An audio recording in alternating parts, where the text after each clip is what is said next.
போலீஸ்க்கு ஃபோன் பண்ணால் போலீஸ் யாரும் வரல. நீ போலீஸ் ஸ்டேஷன் போனீங்கன்னா நாங்கள் சொல்கிறது தான் கேட்பாங்க. நாங்கள் அப்போ கட்சிக்காரங்க நாங்கள் வாங்கிட்டோம்.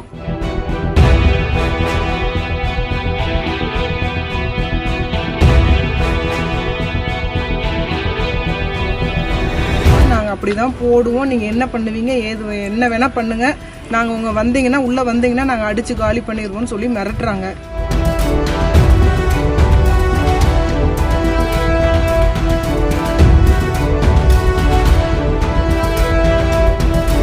எங்களுக்கு வந்து 2000 ரூபாய் கொடுத்து பிரியாணி வாங்கி கொடுத்து குவார்டர் கொடுத்துருக்காங்க. நாங்கள் அப்படி தான் வேலை செய்வோம், நீங்கள் முடிஞ்சா பார்த்துக்குங்க.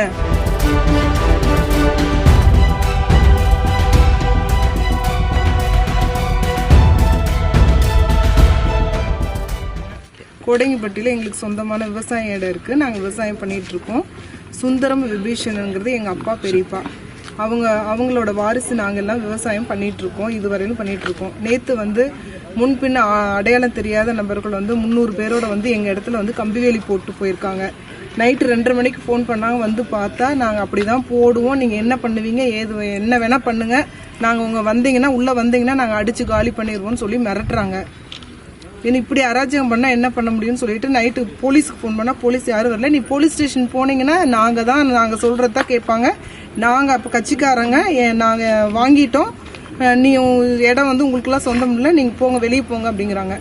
இந்த இடம் எப்போ வாங்கினது? இந்த இடம் நாங்கள் வந்து 50 வருஷமா 50 வருஷத்துக்கு முன்னாடியே நாங்கள் வாங்கிட்டாங்க. எங்கள் அப்பாவும் 79ல் எங்கள் அப்பாவும் பெரியப்பாவும் வாங்கியிருக்காங்க. அதுலேருந்து நாங்கள் இப்போ அனுபவ பாத்தியத்தில் இருக்குது, விவசாயம் பண்ணிட்டு இருக்கோம். அவங்க எப்போ வாங்கணும் உங்ககிட்ட சொல்றாங்க? அவங்கெல்லாம் எப்போ போலி பத்திரத்தை கொண்டு வந்து தினம் பண்ணிட்டு இருக்காங்க. ஓனர் யாரும் வரல. ஓனரை வர சொல்லுங்க, யாரு என்னன்னு ரெக்கார்டு காமிங்கன்னா ஓனர் வரல. நாங்க அடியாளு, நாங்க சம்பளம் கொடுத்துருக்காங்க. எங்களுக்கு வந்து 2000 ரூபாய் கொடுத்து பிரியாணி வாங்கி கொடுத்து குவார்டர் கொடுத்துருக்காங்க. நாங்க அப்படித்தான் வேலை செய்வோம், நீங்க முடிஞ்சா பாத்துக்குங்க, எங்க வேணாலும் போங்க, எங்களுக்கு தான் சப்போர்ட்டு. உங்க கையில என்ன காயங்க? எதனால? அவங்க தான் வந்து ஏன் இப்படி பண்றீங்க, எங்க இடத்துல இப்படி பண்ணோன்னே அப்படியே தள்ளி விட்டு கம்பி வேலி மேலேயே போய் விழுந்துட்டாங்க. உள்ள காயமா இருக்கு. மொத்தம் எத்தனை பேர் வந்திருந்தாங்க? மொத்தம் வந்து 300 பேருங்க. 300 பேர் 12 மணிக்கு வந்திருக்காங்க. 3:30 மணி வரையும் போட்டு முடிச்சுட்டு தெரியலைங்க. எதுல வந்தாங்க அவங்க? டாடா ஏசி அந்த மாதிரி பெரிய வண்டியில வந்திருக்காங்க. 2-3 நாளைக்கு முன்னாடியே வந்து கம்பி வேலி போட பார்த்தாங்க. நாங்க வந்து அப்பயே வந்து இது எங்க இடம், நீங்க வந்து தேவையில்லாத வந்து பிரச்சனை பண்ணாதீங்கன்னு விஓ கிட்ட சொன்னோம், போலீஸ்ல சொன்னோம். போலீஸ் விஓ எல்லாம் சொல்லி இவங்க பாத்தியத்தில் இருக்குது, நீங்க உள்ள தலையிடாதீங்கன்னு சொல்லிட்டு போயிருக்காங்க. நாங்க பாட்டுக்கு அமைதியா இருக்கோம். மறுபடியும் வந்து நேற்று நைட்டோட நைட்டா போட்டிருக்காங்க. என்ன பண்ணீங்க? நாங்க வந்து இப்ப எஸ்பி ஆபீஸ்ல கம்ப்ளைண்ட் கொடுக்கலாம்னு வந்திருக்கோம். இப்ப அன்னைக்கு வந்து போலீஸ் வந்து சொல்லிட்டு போயிடுச்சு, தலையிடாதீங்கன்னு சொல்லிட்டு போறாங்க. மறுபடியும் வந்து நைட் விடிய போட்டதுனால மறுபடியும் இதுல வந்து எங்க இப்ப சம்பந்தப்பட்டவங்களோ எங்க குடும்பத்தை சேர்ந்த யாருக்காவது ஏதாவதுன்னா இவங்க தான் காரணம். இன்னைக்கு வந்து அதை வந்து ரெக்கார்டு பூர்வமா எல்லாத்தையும் வந்து நாங்க உலகத்துக்கு தெரியப்படுத்துறதுக்காக நாங்க வந்திருக்கோம்.